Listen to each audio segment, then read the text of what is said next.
campeão do torneio disputado na Áustria. Na final, o time de Blumenau goleou o St. Gallen, da Suíça, da primeira divisão da Suíça, por 4-2. 2 gols foram marcados pelo meia Eric, destaque da equipe na competição. Em Blumenau, os torcedores comemoraram o primeiro título da história do clube. Aos poucos eles foram chegando. Com a camisa do Metropolitano, colocaram o grito para fora. A carreata de comemoração passou pelas principais ruas da cidade, que não assistiam a uma festa como esta há muito tempo.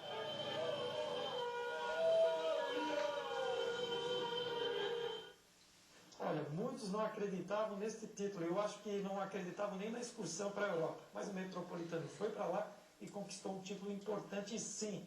Tanto que na final venceu um dos melhores times da Suíça. Parabéns para a diretoria, a comissão técnica e principalmente para os jogadores. Esta conquista pode, tenho certeza, viu, Gislene, vai alavancar o futebol aqui em Blumenau.